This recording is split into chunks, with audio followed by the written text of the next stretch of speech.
the role that Christian nationalism or Christian fascism really plays on the American right is that it's really the glue that holds together various, at times, warring factions that don't necessarily like each other very much, or that even agree on sort of some basic ideological tenets. And this is, I think, where J.D. Vance is such an interesting figure. He almost functions like a hinge between differing factions. Without understanding Christian nationalism, you cannot understand how the GOP today functions, how it got there, how the American right works, and what holds these very differing coalitions, what holds them together.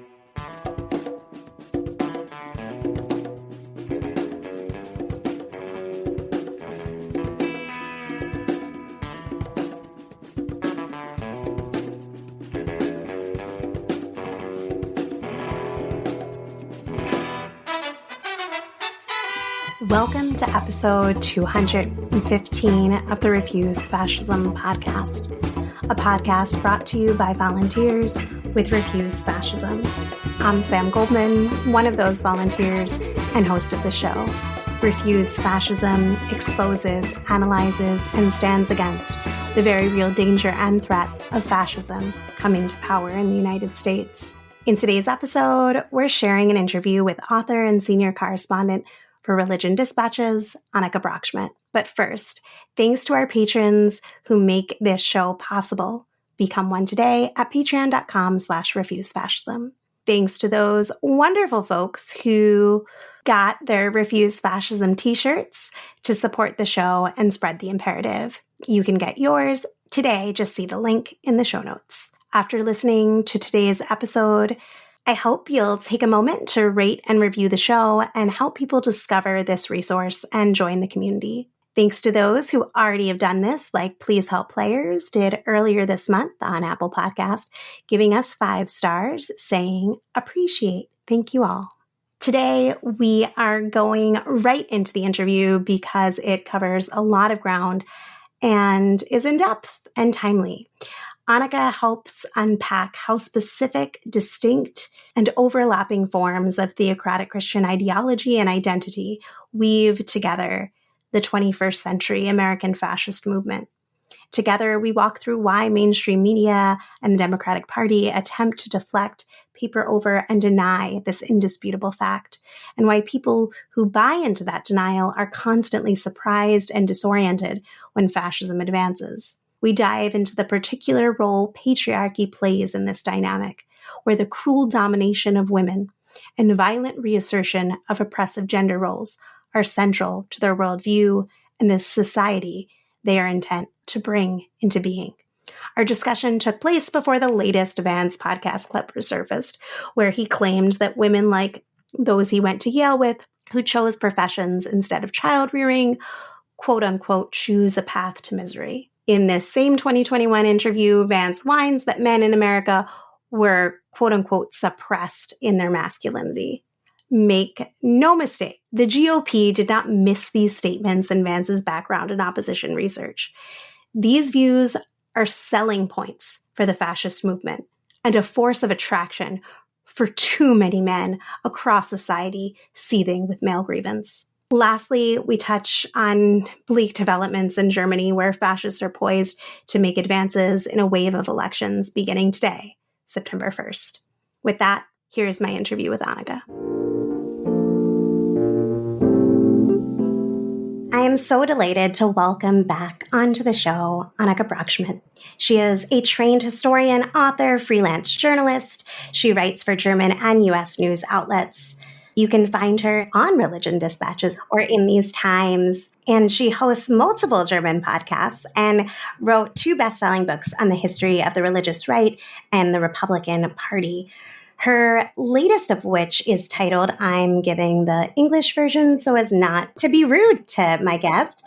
The title in English is The Arsonists, How Extremists Took Over the Republican Party. Welcome, Annika. Thanks for joining me. Of course. Thanks for having me again. So I wanted to talk with you about something that I know that you spend a lot of time thinking about, writing about, unfortunately immersing yourself in. And that's the Christian nationalist movement in the United States. Christian nationalism has been, in my opinion, the center stage in the GOP march to the White House, although mainstream media would love you to believe otherwise. On the final night, for instance, of the RNC, shortly before Trump took the stage, we saw Franklin Graham expound on America as a Christian nation that has lost its way and can only be found through Christ via Trump. We saw Senator Tim Scott, along with a multitude of others, frame Trump's rise as a biblical prophecy. I wanted to get your thoughts on what role Christian nationalism, and specifically what we on the show would refer to as Christian fascism, playing right now in this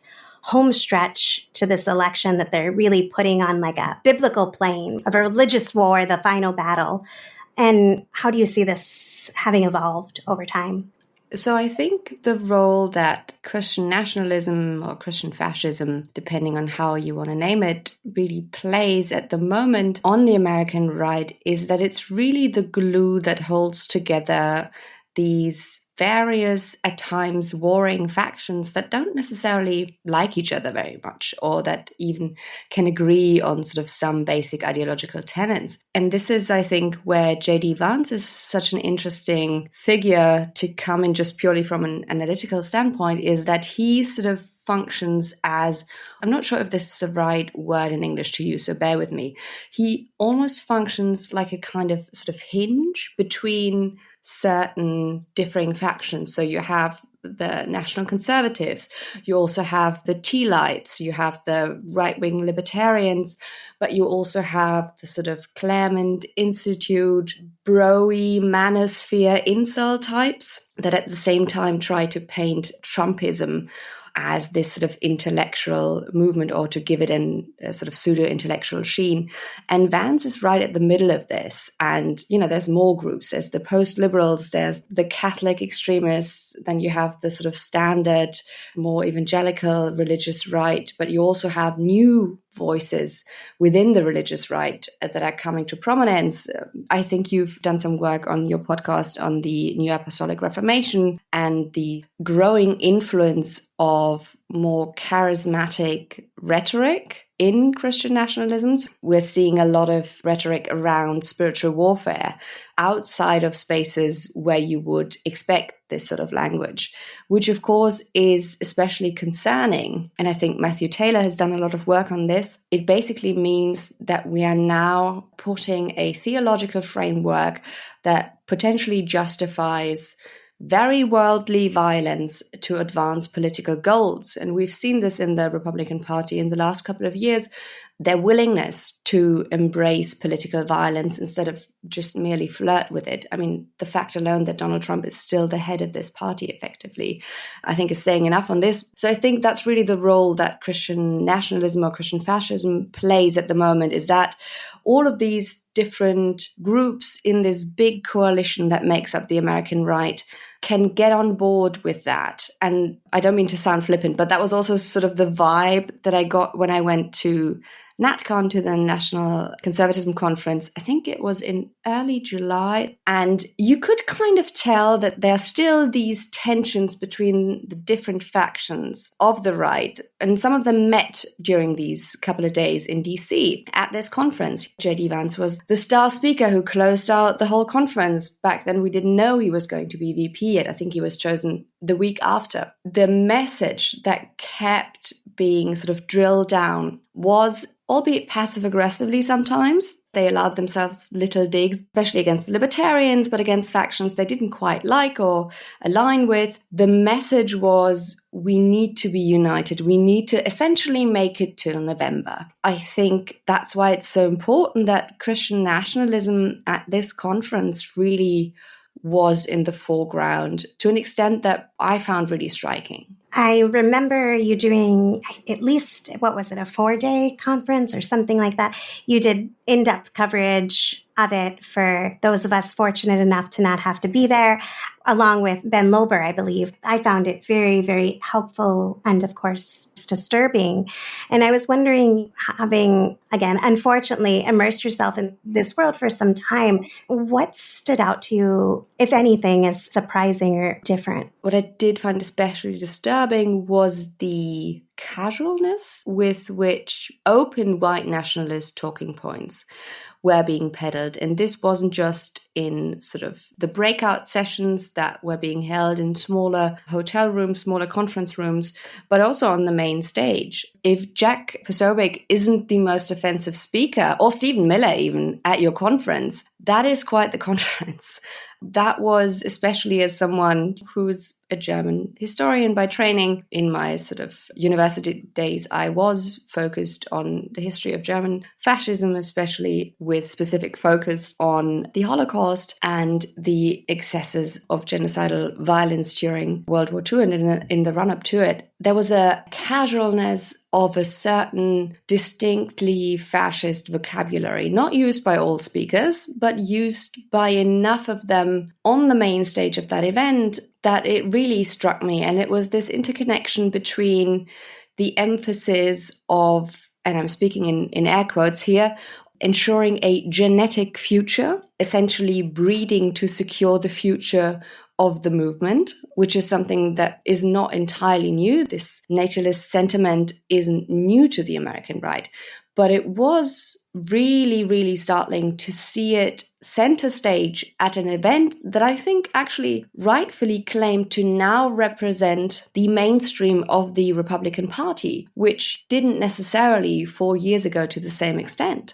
And also talk of degenerates, talk of our political enemy doesn't procreate, we procreate. And the constant appeals to this large majority male audience to, quote unquote, get a wife and produce kids, and then to send these kids to the, quote unquote, correct schools. Again, I'm paraphrasing, so they don't become indoctrinated, but can essentially be fighters in this fight for the future of the US as a truly Christian nation. Again, paraphrasing. The interconnection between this idea of who makes up the true nation, who's a real American, that's at the center of Christian nationalism, of course. But to see it connected so closely with this openly pro-natalist argument, to see it repeated as often, was quite disturbing. Related to what you were saying, recently I was watching a clip.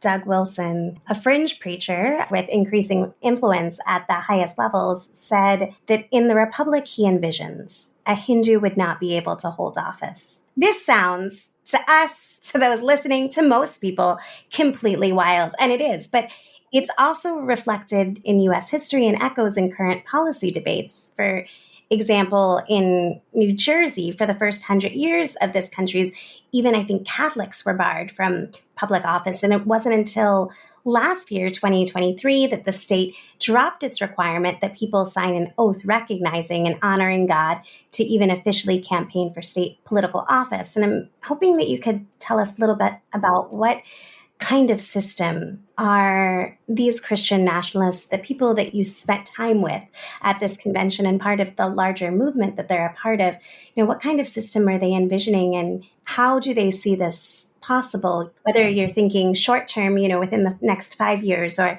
within the next 50 or 100, what are they going for and how do they see this as possible? So I thought it was quite interesting because this kind of gets into the real nitty-gritty of one of those tensions that I was speaking about. Because, of course, at this very conference where Doug Wilson was speaking, and he didn't just get any speaking slot, but he was on the stage with Al Mohler, president of the Southern Baptist Theological Seminary. That's quite the statement to put Wilson on a stage with Mohler. Because, as you said, Wilson was for a long time, I think, considered a very fringe figure that has to do with his very radical theology. He's called it a theology of fist fighting. Just to give you an idea of how he thinks and what this theology is like, amongst many other organizations in Moscow, Idaho, he's founded a Christian college. And the motto of that college, the English translation, the original is in Latin, reads, "For the faithful wars shall never cease." And so he really understands that in quite a literal way, I would say. And somebody who's done a lot of excellent work on Wilson, and who I think was one of the first voices who a couple of years ago alerted, let's say, the sort of scholarly community to the fact that Wilson's influence, which had always been sort of relegated to the sidelines because he was so openly radical at a time where that was seen as maybe uncouth by quote unquote respectable evangelical teachers, was Kristen Kobus-Dumais, who in her book Jesus and John Wayne really, really cleverly analyzes how, even though for a long time Wilson would have not been allowed at a stage such as this, where we have arrived apparently in 2024, his influence was palpable, even in mainstream evangelical circles, long before he stepped onto that stage at NATCON in DC this year. What I find interesting is Wilson, he was part of a panel essentially with Al Mohler, and the whole thing was moderated by Yoram Hazony, who is Jewish. One part of the question that Hazony asked both Mohler and Wilson was, what would this society that you imagined, what would it look like? I find it interesting that while on stage at NATCON, Wilson, let's say, sort of hedged a bit. If you've read his stuff, if you've heard what he preaches, you would not have been surprised that a few days after NATCON, he went further and said that in the Republic, I envision Hindus would not be able to hold political office. And I think that's quite interesting, that there seem to be at least some things that you still can't say at NATCON confidently, even though you can sort of signal it. And the sort of, not sure if there's an English expression for this. I'm trying not to butcher your language by doing a direct translation. There's a German expression which is essentially saying you're trying to do the splits by hitting both topics but not committing to either. He's sort of doing a sort of a dance on a tightrope, so to speak, by signaling to the hardcore Christian nationalists what he wants without actually saying what I want is what would essentially be sort of a confessional state, which interestingly is also what a hardcore Catholic integralist would want. Sort of a state where, let's say, citizenship is tied to a certain public confession, to certain Christian credo, or in the case of the integralists, a Catholic sort of creed, which I think is an interesting parallel, considering that Wilson and, let's say, and Adrian Vermeil probably don't agree on a lot, but they would agree on this sort of authoritarian version of society that they kind of envision, but that they're, at least when speaking in front of an audience, you know, where you can expect there to be press or where you can expect that it will be broadcast further, they are still not really saying the quiet part out loud, but really, really starkly signaling what the quiet part in fact is. And that was also very apparent during NATCON. For example, Yoram Hazony gave a short speech where he really, I think, unwittingly summed up this conundrum that NATCONs, but also the American right at large, because they want to build international networks of fiercely nationalist and fascist or fascist adjacent movements abroad, they need to signal some kind of a version of religious pluralism, while at the same time their very political project means that there can be no religious pluralism. So Hazony chose to sort of try to square the circle by saying, oh, we can debate and debate and debate, and we have so many disagreements between the factions. You know, the Protestants fight with the Catholics, and everybody fights with each other, but we need to be united, and we really should solve this problem by just putting the 10 Commandments on the wall, and then claimed that that would also be something that a devout Muslim or Hindu who is conservative would be okay with, which is a wild claim. But that was one of the examples where the argument in itself didn't make sense, because Hazony was saying, you know, we can argue about what version of the 10 Commandments we put on the classroom wall, We can argue about what version we put up there after we put it up there, which again makes no logical sense. But that's because you cannot square that circle, because the quiet part, which is getting increasingly louder, is a Christian nationalist state or society as they envision it would mean that they're first and at best second-class citizens, and that the amount of rights that you have depends on your willingness to accept and support what is essentially Christian supremacy, because that's really what Wilson and his ilk are arguing for.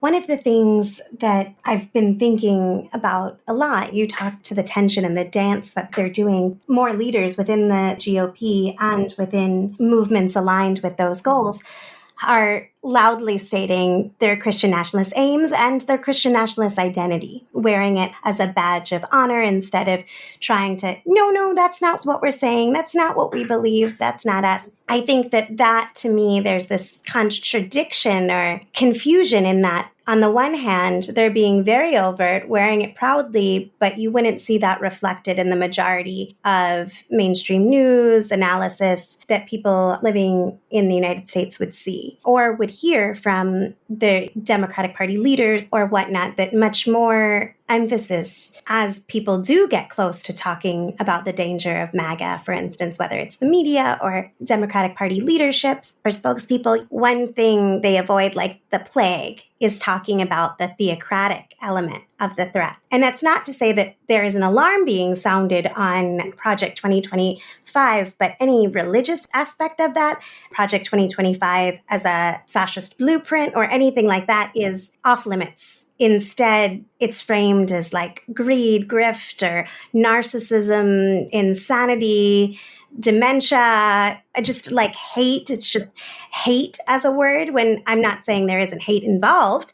Obviously, it foments and it's fueled by this hatred, but it has a source and it has a direction. And I just was wondering what's missed when we refuse to recognize, confront, or talk about how these reactionary strains of Christianity, which is not all Christianity and certainly not all Christians, are an animating element of 21st century American fascism. Yeah, I think what we can see here with the sort of hedging around even just the term Christian nationalism, I haven't heard the term used by the Harris campaign. Maybe I've missed something. As you said, there has been, I will say, considering what I would have expected the Democratic Party to focus on, I was actually pleasantly surprised by the fact that they're focusing so much on Project 2025. That being said, the bar is maybe not exactly in hell, but very, very low when it comes to that. That's not necessarily praise. It just means that my low expectations were exceeded when it comes to this specific document. However, what's behind it, I think, is this, what I think is quite a dangerous calculation, that when you want to essentially appeal to the broadest coalition of Americans in order to prevent Trump from getting another term in the White House, is that essentially you don't touch anything that could be seen or could be interpreted as an affront to patriotic, red-blooded American Christians. I'm being slightly snarky. And it really reminded me of, I don't know if you can remember, but I think this was during the January 6th committee. I think Liz Cheney was being asked by a journalist, can't remember who it was. She was being asked about Christian nationalism and why it didn't play a bigger part in their report. And she said something, I can't remember the exact words, but she said something to the extent of, that alluded to that it's essentially a smear against patriotic Christians, which also shows in a way how fragile this coalition, we just saw a DNC that included Adam Kinzinger, how fragile this very broad coalition is that the Harris-Walz campaign is trying to sort of keep together and expand even. However, I think we're in danger of sort of grasping the various strands of the political project of the American right, but failing to see the bigger picture. Because I think if you're not someone who's like super plugged into the American right, first of all, good life choices, I applaud you.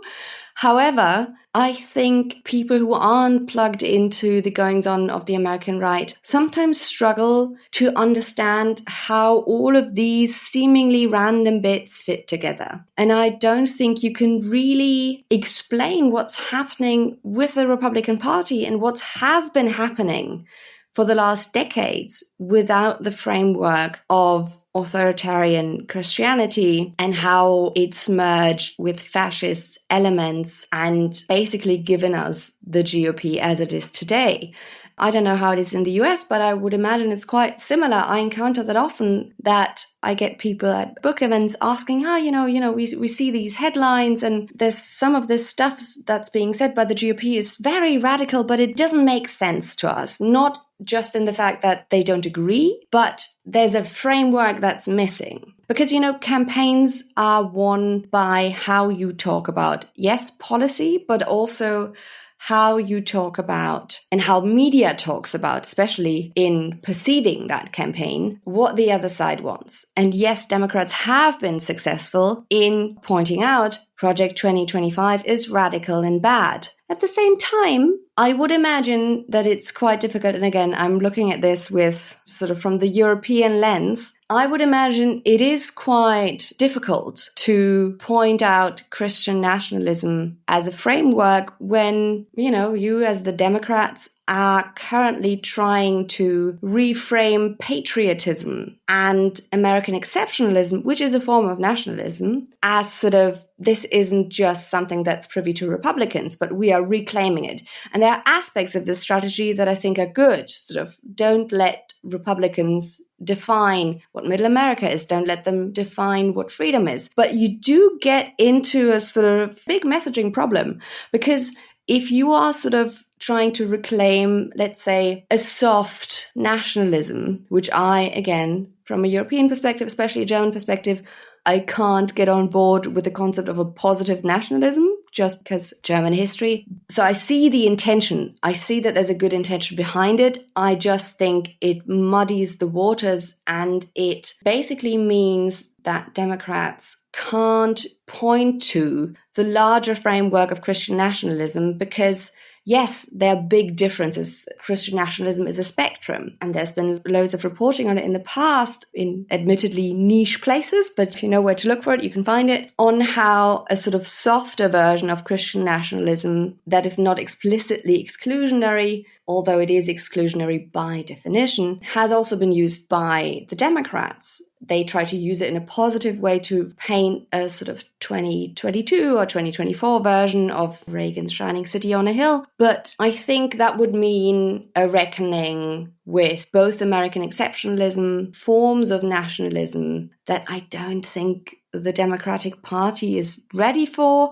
And maybe I'm wrong. Maybe now is not the time for this. But again, I do feel very uneasy when, in the sense of we need to hold the forces together, we can't touch this very glaringly obvious framework that holds all of this together, because we can't be alienating any potential voters. I think the Christian nationalist vision of the US that the GOP is painting is a vision that, if communicated in this framework, at least from the data that we know, wouldn't convince a majority of Americans. I'm not a political strategist, so maybe there's internal polling that suggests we should not do that. Definitely not. We're going to alienate the mythical swing voter. I'm skeptical about that, but I'm willing to be proven wrong. But just from my perspective, German background, trained historian, it does worry me that it is not front and center stage. I agree with so much of what you laid out and share those worries.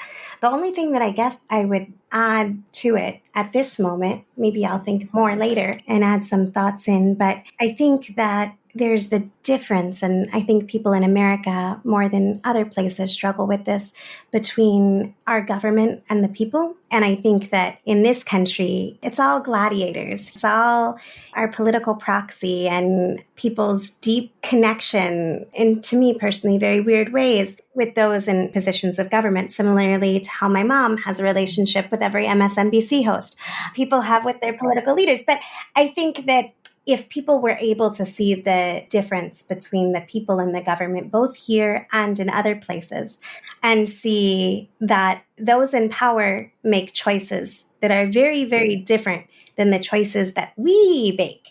And the basis on which they make their choices are very different than the basis we should make our choices on. Therefore, regardless of what those in positions of political power in this country, we have, I would say, an obligation, if we're serious about confronting this threat, to look at it and to not want to evade talking about Christian nationalism or its impact. And I think that there's a need for us to go there. I thought, as an example of a way to do this, it's not the only one, but there's Bad Faith, which is a documentary that talks about this threat and does it including the voices of lots of people who are moved by their faith, their Christian faith, to oppose it. And so I think that there are tools and there are ways that people can get to work on this, because it's not going to go away just if we don't talk about it. Oh, definitely. I completely agree with that. And I would also say I'm a member of the media. And so I would say this is also a place for media criticism, because while you do see the occasional op-ed, if something big happens, there's a very shocking headline somewhere, if, oh, God forbids, another J.D. Vance audio is being unearthed tomorrow, we might see another op-ed by a religion scholar or a journalist who's been researching the far right for a long time and therefore has the tools to understand and decode and unpack all of this. But at the same time, it is the obligation of newsrooms, and depending on how those newsrooms are structured, maybe not necessarily every single editor, because not every editor can decide what pieces they commission. There's different levels of how much freedom you have there. But there is an obligation of the media to have finally learned from their mistakes from 2016, from 2020. And there are moments of optimism that I have when I see, again, the occasional op-ed by a trusted scholar who hasn't been shown this amount of a platform before. However, I do genuinely believe that without understanding Christian nationalism, you cannot understand how the GOP today functions, how it got there, how the American right works, and what holds these very differing coalitions that make up the American right, what holds them together. You cannot understand that without Christian nationalism, and the fact that this is not one of the recurring motives of mainstream media coverage of this presidential election, given who Trump surrounds himself with, that is just a media failure of quite colossal proportions, I would say. Yeah, and this culture of the fear of offense, when a Christian theocracy is incredibly offensive to people who care about the lives of women, of trans folks, of children, of so many, of humanity, I would argue. I wanted to shift to something that I find very offensive, patriarchy. And I think that we are witnessing something like a patriarchy renaissance right now, where traditional gender roles are being aggressively reasserted in innumerable ways. This is being presented as the solution to everything from crass materialism to empty individualism, from loneliness to the demise of the white race, from the acceptance of transgender people to challenges to the power and privileges that are supposed to belong exclusively to men by dint of being men. While this has been part of the fascist program for decades, we're now seeing statements and writings from J.D. Vance and Josh Hawley and Heritage Foundation leader Kevin Roberts seemingly lifted straight from the sermons of what used to be fringe churches and the feeds of trad wives and alpha male influencers. And you can look at the way that like Waltz is seen as like this emasculine, a cuck, essentially. Tampon Sim or whatever it was. It's also reflected in policy initiatives, ranging from bans on abortion to trans healthcare, no-fault divorce, gay marriage, to efforts to gut DEI programs and the social safety net. And I just wanted to see, how have we seen this develop over the past few years? What should this tell us? And you mentioned it earlier, and so I wanted to return to it, the unity between the Trump thrice divorced current pussy grabber, I'm sure, but former pussy grabber in chief to these more pious figures that we might see in his previous time in the White House was exemplified by Pence. But there are new figures in that world today. So what I find really interesting is that, because you just mentioned Pence, the selection of J.D. Vance as Trump's running mate signifies a lot of things. When it comes to your question, I think the most important thing it signifies there is Trump doesn't need to convince white evangelicals anymore. He has them. If the polling and the last election results, 2020, where he got an even bigger majority of white evangelicals' votes than even in 2016 is any indication. However, what I think is interesting, and I keep coming back to Vance here because I think he's a figure that can really tell us a lot about how those relationships between the different factions of the American right, how they function, is that he appeared at NATCON. Sorry, I keep coming back to NATCON just because it was such a dark signifier of what I think is quite a significant shift. And right-wing conferences are usually majority male unless they're exclusively marketed to women, such as various Moms for Liberty conferences, etc. But the emphasis put on the connection of saving America as a true Christian nation and getting the birth rate up, essentially to breed to secure the future of this political project.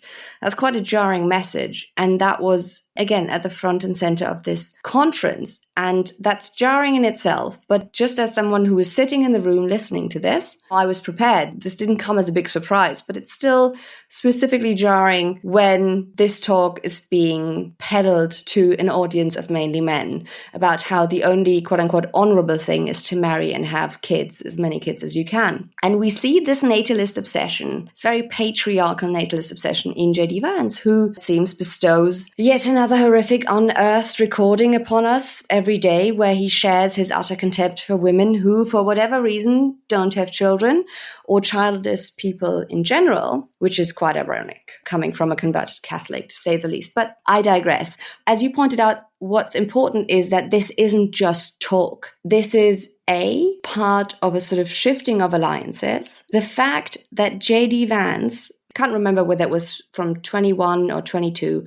Maybe you remember the quote where he said, if I were to advise Trump, I'd tell him to fire every mid-level bureaucrat. That video went viral a while ago, and he's talking to a podcaster with a very prominent beard, not much hair on his head, called Jack Murphy. Jack Murphy was not just a Claremont Fellow, a Lincoln Fellow of the Claremont Institute 2021, but is also, let's call it a manosphere influencer. I think that's the diplomatic way to put it, who is famous for, amongst other things... Sorry to interrupt, but it is such a gross term. Like, it's gross. Manosphere, it's gross. Isn't it grim? It's horrendous. And he's famous, for example, for suggesting, and this is why I don't think it's exaggerated to say that the GOP is actively courting the incel vote. That guy that J.D. Vance went on a podcast with to talk about how he would gut the administrative state is famous for saying that feminists need rape and that he would offer rape to feminists as a quote-unquote olive branch. And this is not just a random influencer who's buddies with Andrew Tate or whatever, but this is a former fellow of the Claremont Institute. So the misogyny and the contempt for women and the hatred for women, I would say, that you can really feel in not just whatever Jack Murphy utters in his swamp, but also, and this is the second point, in the policies that underlie this rhetoric. There's a political playbook behind the misogynistic rhetoric, a political playbook that sees women not as fully formed people or LGBTQ people with rights to bodily autonomy and choice, but basically at best as incubators who should breed as many children as possible. Depending on who you're listening to, there's also a second role for conservative women that's seen as acceptable to those on the right if they don't want to focus on only being mothers and homemakers. And that is the role of essentially amplifiers of the patriarchy. Those women who tell other women what they should be doing with their lives. as my colleague Sarah Jones, who also attended NATCON and suffered through it with me, she has this great piece on especially these sort of two options that are present for women within the American right. Either you become a mother and you're a homemaker, or you are essentially just an amplifier of the patriarchy and you drill the message home to other women. She has a great piece out on that. I think it was on The Intelligence, as she writes for New York Magazine. But besides those two roles, and that was very apparent at NATCON, there's nothing there. By the way, because you just mentioned tradwife influences, what I thought was very interesting is that at the NATCON panel that was titled something like about the post-Dobbs future or something, which was essentially a pro-natalist panel, there was a woman who works at the Heritage Foundation, very young woman, mother. She was currently pregnant. She'd brought her small child with her on the conference. And she actually referenced tradwife influences and said, I would rather, so young woman, you follow tradwife influences than Khloe Kardashian, which I, as an avid student of trash TV, found quite interesting, given that Khloe Kardashian is easily the one with the most problematic gender politics of the whole clan. But that's a different topic. But I found that quite interesting, that specific shout out to tradwife influences. And this play to, we need to make the aesthetic appealing. We need to make the packaging of this patriarchal hellscape appealing to women. You really see this also in the way that femininity is acceptable as a form of presentation within the American right. Remember when Senator Katie Britt gave the response to Biden's State of the Union, she really personified this vision of conservative, traditional femininity.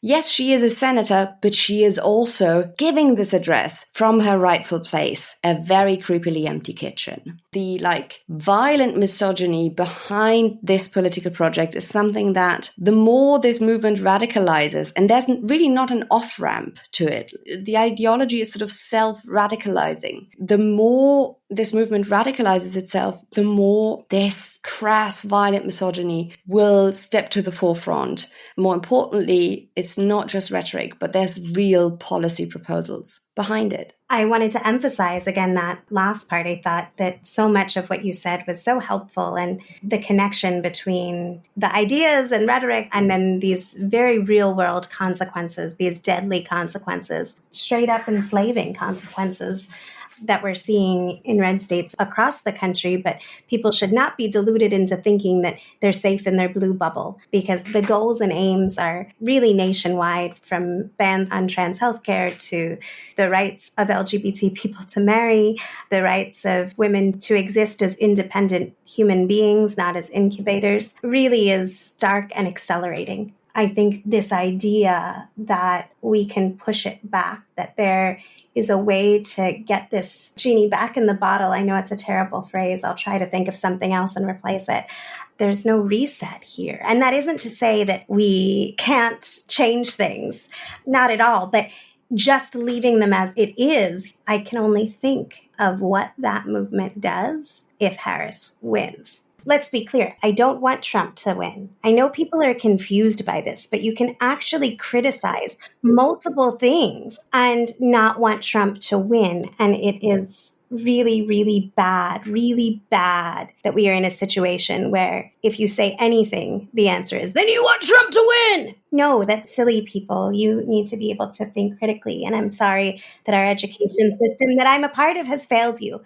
But I think that there is this idea that if Harris is able to win the popular vote, if they win the Electoral College, then we're good on numerous levels. That's very dangerous to think. First of all, we shouldn't discount the possibility that Trump could win, but that's a whole separate conversation. I wanted to get your thoughts on what I think is a very real threat. I don't want to say 100% on anything, but I think we would be kidding ourselves if we didn't say that it was at least extremely probable, if not out certain, that Trump and the Republicans would refuse to accept a Harris win. And that is a real threat, and that it would go beyond what even happened with the 2020 election. And I wanted to get your thoughts on how you see this playing out in terms of that scenario.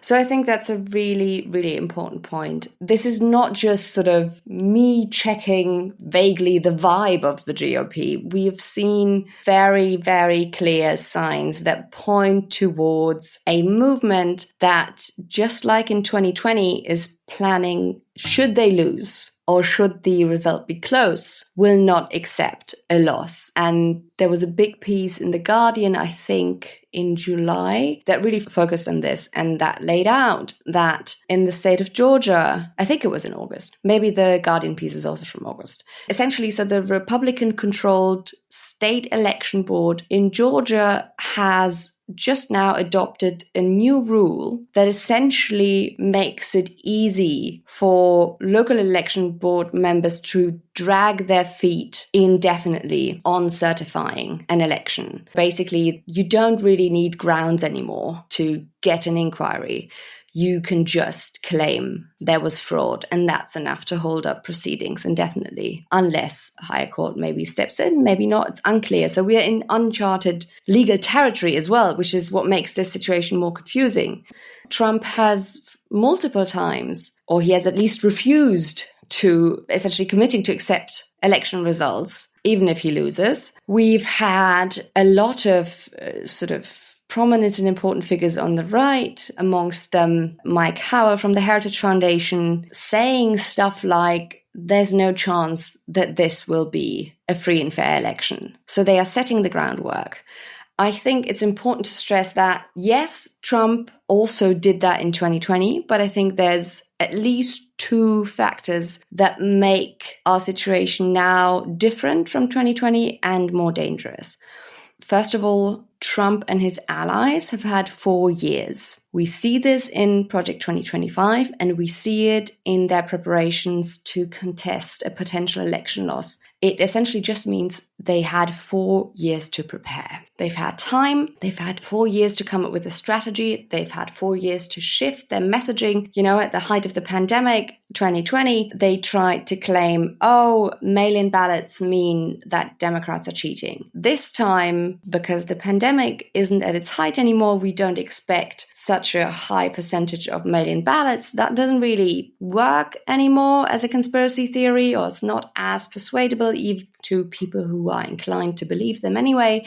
So now they've pivoted back to there is non-citizens or other people who aren't allowed to vote. There's non-citizens on the voter rolls. We need to purge the voter rolls. There's variations of this, often tied to versions of the Great Replacement, conspiracy theory. So this isn't just talk. This isn't just chatter.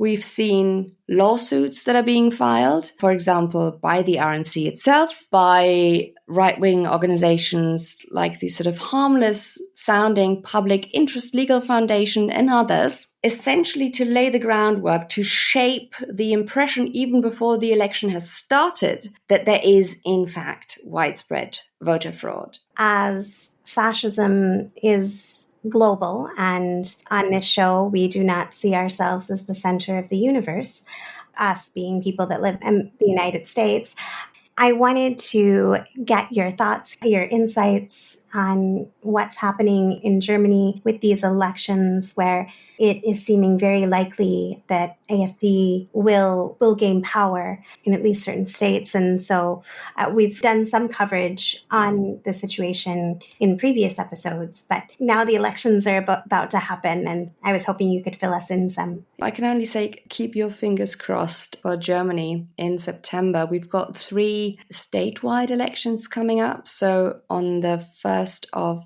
September, we've got elections in Thüringen, in Thuringia, and in Saxony.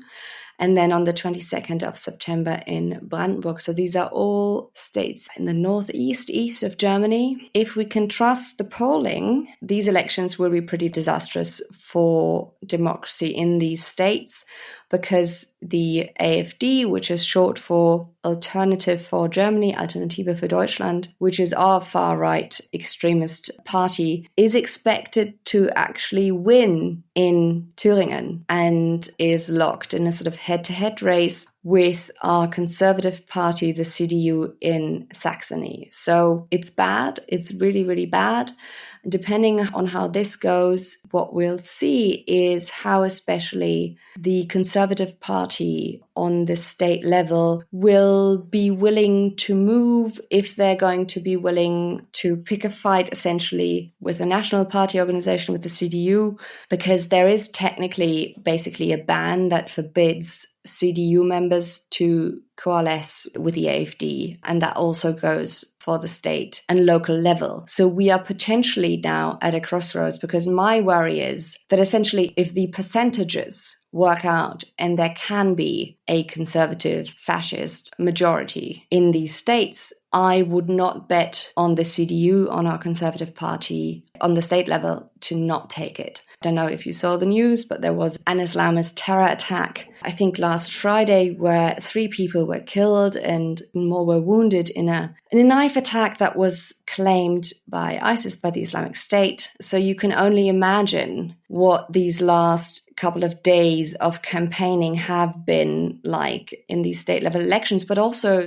on a national level, because it's not just the AfD who is really lurching even further right, but also, let's say, the sort of mainstream democratic parties. And just to give you an idea of how catastrophic it would be should the AfD come to power, for example, in Thüringen, where they are likely to be the strongest party in this election on the 1st of September, German libel laws, very, very strict. So it gives you an idea of how extreme of a right-wing politician you have to be in order for a German court to rule that you can legally call the head of the Thüringen AfD, called Höcke, a fascist. And that is what a German court has ruled. And so this is the guy who could head the state of Thüringen from 1st of September onwards. I'm not going to lie, it is looking pretty bleak. Right-wingers are using the recent terror attack to crack down on asylum and on immigration. And at the moment,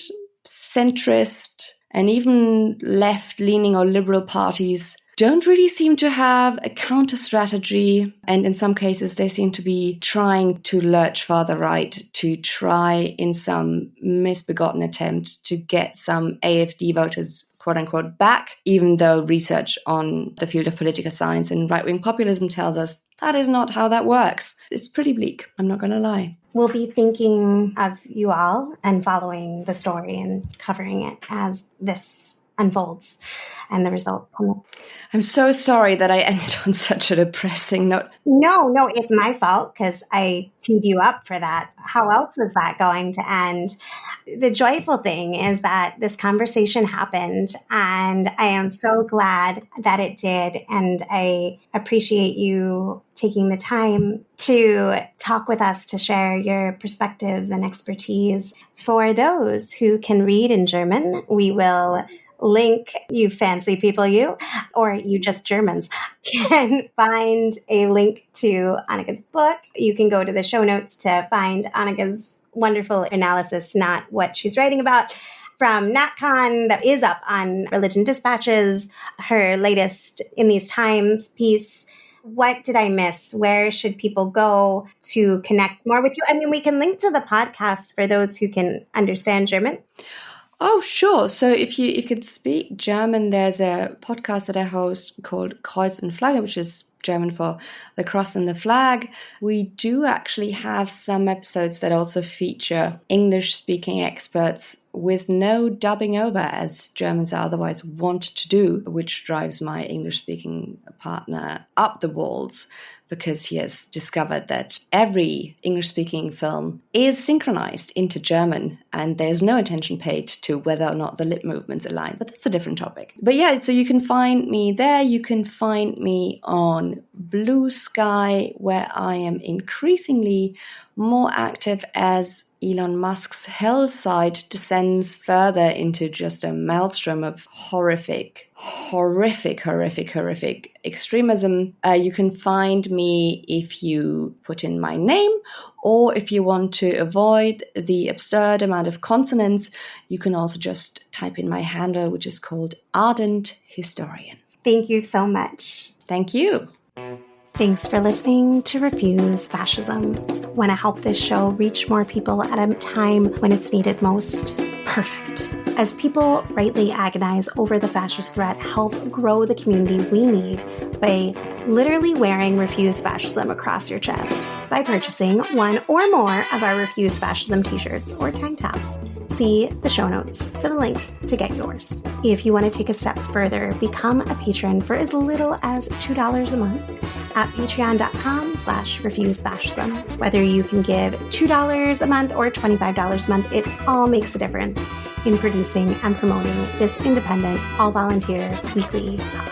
We'll be having our next patron-only event later this month, so patrons, please fill out the poll on our Patreon page to let us know what you're interested in. Thanks for your support. And if you can't give now, or if you already did, share this show with others.